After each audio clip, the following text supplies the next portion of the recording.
News18 ಡಿಜಿಟಲ್ಗೆ ಸ್ವಾಗತ. ನಾನು ಹೆಬ್ಬಾಕ ತಿಮ್ಮೇಗೌಡ. ತೀವ್ರ ಕುತೂಹಲ ಮೂಡಿಸಿರುವಂಥ ದಾವಣಗೆರೆ ದಕ್ಷಿಣ ವಿಧಾನಸಭಾ ಕ್ಷೇತ್ರದ ಉಪಚುನಾವಣೆಗೆ ಸಂಬಂಧಪಟ್ಟಂತೆ ಬಹಿರಂಗ ಪ್ರಚಾರಕ್ಕೆ ಇನ್ನೊಂದು ದಿನ ಅಷ್ಟೇ ಬಾಕಿ ಇದೆ. ಈ ನಡುವೆ ನಿರ್ಣಾಯಕವಾಗಿರುವಂಥ ಮುಸ್ಲಿಂ ಮತದಾರರ ನಡುವೆ ಎಲ್ಲೋ ಒಂದು ಕಡೆಯಾಗಿ ಅಪಸ್ವರಗಳು, ಎಲ್ಲೋ ಒಂದು ಕಡೆಯಾಗಿ ಪರಸ್ಪರ ಆರೋಪ ಪ್ರತ್ಯಾರೋಪಗಳು ಕೇಳಿ ಬರ್ತಾ ಇದ್ದಾವ.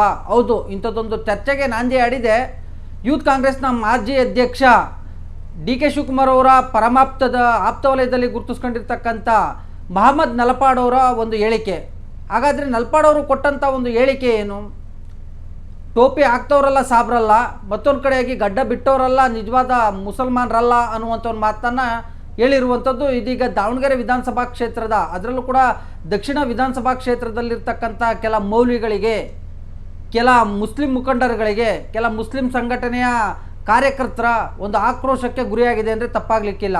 ಹೌದು, ಮೊನ್ನೆ ಮುಖ್ಯಮಂತ್ರಿ ಸಿದ್ದರಾಮಯ್ಯನವರು ಮತ್ತು ರಾಜ್ಯ ಕಾಂಗ್ರೆಸ್ ಉಸ್ತುವಾರಿ ರಣದೀಪ್ ಸಿಂಗ್ ಸುರ್ಜೇವಾಲಾ ಅವರವರು ದಾವಣಗೆರೆ ದಕ್ಷಿಣ ವಿಧಾನಸಭಾ ಕ್ಷೇತ್ರದಲ್ಲಿ ಪ್ರಚಾರವನ್ನು ಕೈಗೊಂಡಂಥ ಸಂದರ್ಭದಲ್ಲಿ ಕೆಲ ಮುತ್ತುವಲ್ಲೆಗಳು, ಕೆಲ ಮೌಲ್ವಿಗಳು, ಕೆಲ ಮುಸ್ಲಿಂ ಸಂಘಟನೆಯ ಕಾರ್ಯಕರ್ತರುಗಳು, ಮತ್ತೊಂದು ಕಡೆಗೆ ಕೆಲ ಮುಸ್ಲಿಂನ ಸಮುದಾಯದ ಮುಖಂಡರುಗಳು ಇವರೆಲ್ಲರೂ ಕೂಡ ಮಹಮ್ಮದ್ ನಲಪಾಡ್ ವಿರುದ್ಧ ಒಂದು ರೀತಿ ಸಾಲಾಗಿ ದೂರುಗಳನ್ನು ಕೊಟ್ಟಿರುವಂಥದ್ದು.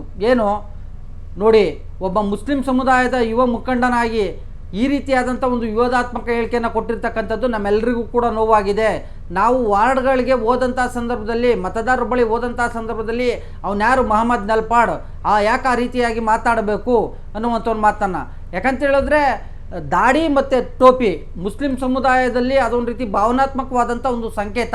ಆ ಒಂದು ಸಂಕೇತದ ಬಗ್ಗೆ ಮಾತನಾಡಿರುವಂಥದ್ದು ನಿಜಕ್ಕೂ ಕೂಡ ಎಲ್ಲೋ ಒಂದು ಕಡೆಯಾಗಿ ಅದು ಎಮೋಷ್ನಲ್ ಆಗಿ ಟಚ್ ಆಗಿರುವಂಥದ್ದು, ಎಮೋಷ್ನಲಿ ಒಂದು ರೀತಿ ಆಕ್ರೋಶಕ್ಕೂ ಕೂಡ ಗುರಿಯಾಗಿರುವಂಥದ್ದು.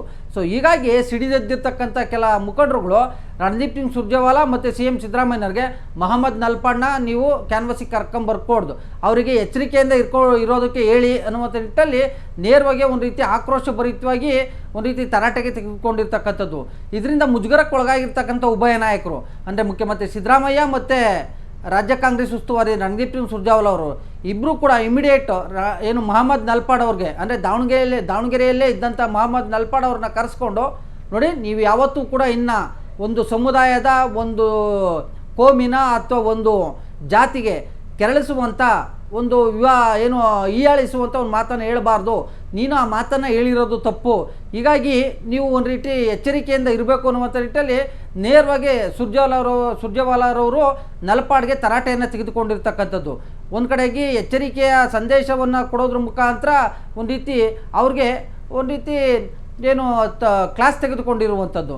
ಮತ್ತೊಂದು ಕಡೆಗೆ CM ಸಿದ್ದರಾಮಯ್ಯನವರು ಕೂಡ, ನೋಡಪ್ಪ ನೀನಿನ್ನ ಬೆಳೆಯ ಹುಡುಗ, ನಿನಗಿನ್ನ ಭವಿಷ್ಯ ಇದೆ, ಹೀಗಾಗಿ ನೀನು ಈ ರೀತಿಯಾಗಿ ವಿವಾದಾತ್ಮಕ ಹೇಳಿಕೆಗಳನ್ನ ಕೊಡಬಾರ್ದು. ಅಂದರೆ ಇಮ್ರಾನ್ ಪಾಷಾ ವಿರುದ್ಧ ಏನಾದರೂ ಅವ್ರ ಬಗ್ಗೆ ಏನಾದರೂ ವೈಯಕ್ತಿಕವಾಗಿ ದ್ವೇಷ ಇದ್ದರೆ ಆ ನಿಟ್ಟಲ್ಲಿ ಏನಾದರೂ ಒಂದು ರೀತಿ ಬೇರೆ ಇದ್ದೇ ರೀತಿಯಲ್ಲಿ ಟೀಕೆಯನ್ನು ಮಾಡುವ. ಆದರೆ ನಿಮ್ಮದೇ ಸಮುದಾಯದ ಬಗ್ಗೆ ಈ ರೀತಿಯಾಗಿ ದಾಡಿ ಟೋಪಿಯ ಬಗ್ಗೆ ಮಾತನಾಡಿದ್ರೆ ಅದು ಸಹಜವಾಗಿ ಕೆರಳಿಸುತ್ತೆ. ಈ ನಿಟ್ಟಲ್ಲಿ ನೀನು ಮಾತನಾಡಬಾರ್ದಪ್ಪ ಅನ್ನುವಂಥ ಒಂದು ಸಲಹೆಯನ್ನು ಕೊಡೋದ್ರ ಮುಖಾಂತರ ಒಂದು ರೀತಿ ವಾರ್ನಿಂಗನ್ನು ಕೂಡ ಕೊಟ್ಟಿರ್ತಕ್ಕಂಥದ್ದು. ಯಾವಾಗ ಉಭಯ ನಾಯಕರಿಬ್ಬರು ಕೂಡ ವಾರ್ನಿಂಗನ್ನು ಕೊಟ್ಟರು, ಇದೀಗ ಮಹಮ್ಮದ್ ನಲಪಾಡ್ ಅವರು ಕೇರಳದತ್ತ ಮುಖವನ್ನು ಮಾಡಿದ್ದಾರೆ ಅಂತ ಹೇಳಲಾಗ್ತದೆ. ಕೇರಳ ಚುನಾವಣಾ ಪ್ರಚಾರದಲ್ಲಿ ಸಕ್ರಿಯವಾಗಿ ತೊಡಗಿಸ್ಕೊಂಡಿದ್ದಾರೆ ಅಂತ ಹೇಳಲಾಗ್ತಾ ಇರ್ತಕ್ಕಂಥದ್ದು. ಸೊ ಹೀಗಾಗಿ ಎಲ್ಲೋ ಒಂದು ಕಡೆಯಾಗಿ ಮಹಮ್ಮದ್ ನಲಪಾಡ್ ಅವರು ಕೊಟ್ಟಂಥ ಒಂದು ಹೇಳಿಕೆ ಇದೀಗ ಸುರ್ಜೇವಾಲಾ ಮತ್ತು ಮುಖ್ಯಮಂತ್ರಿ ಸಿದ್ದರಾಮಯ್ಯ ಸೇರಿದಂತೆ ರಾಜ್ಯ ನಾಯಕರು ದಾವಣಗೆರೆ ದಕ್ಷಿಣ ವಿಧಾನಸಭಾ ಕ್ಷೇತ್ರದಲ್ಲಿರ್ತಕ್ಕಂಥ ಮುಸ್ಲಿಂ ಸಮುದಾಯದ ಕೆಲ ಮೌಲ್ಯಗಳು ಮತ್ತು ಕೆಲ ಮುಸ್ಲಿಂ ಸಂಘಟನೆಗಳ ಒಂದು ಆಕ್ರೋಶಕ್ಕೆ ಗುರಿಯಾಗಿದ್ದಾರೆ ಅಂದರೆ ತಪ್ಪಾಗಲಿಕ್ಕಿಲ್ಲ. ಈ ವಿಡಿಯೋ ನಿಮಗೆ ಇಷ್ಟ ಆಗಿದ್ದರೆ ಲೈಕ್ ಮಾಡಿ, ಕಾಮೆಂಟ್ ಮಾಡಿ, ಶೇರ್ ಮಾಡಿ. ಕ್ಯಾಮ್ರಾಮನ್ ಕೊಂಡಯ್ಯ ಜೊತೆ ಹೆಬ್ಬಾಕ ತಿಮ್ಮೇಗೌಡ, ನ್ಯೂಸ್18 ಕನ್ನಡ, ಬೆಂಗಳೂರು. ನಿರ್ಭೀತ, ನಿಷ್ಪಕ್ಷಪಾತ, ವಿಶ್ವಾಸಾರ್ಹ ಸುದ್ದಿಗಳಿಗೆ ಮತ್ತೊಂದು ಹೆಸರಾಗಿರುವಂತ ನ್ಯೂಸ್18 ಕನ್ನಡ ಈಗ ಆಪ್ನಲ್ಲೂ ಲಭ್ಯವಿದೆ. ದಯವಿಟ್ಟು ಇಲ್ಲಿರುವ QR ಕೋಡ್ ಅನ್ನ ಸ್ಕ್ಯಾನ್ ಮಾಡಿಕೊಂಡು ಆಪ್ ಅನ್ನ ಡೌನ್ಲೋಡ್ ಮಾಡೋದಕ್ಕೆ ಮರಿಬೇಡಿ. ನಿಮ್ಮ ಬೆಂಬಲ ಹೀಗೆ ಸದಾ ನಮ್ಮೊಂದಿಗಿರಲಿ. ಧನ್ಯವಾದ.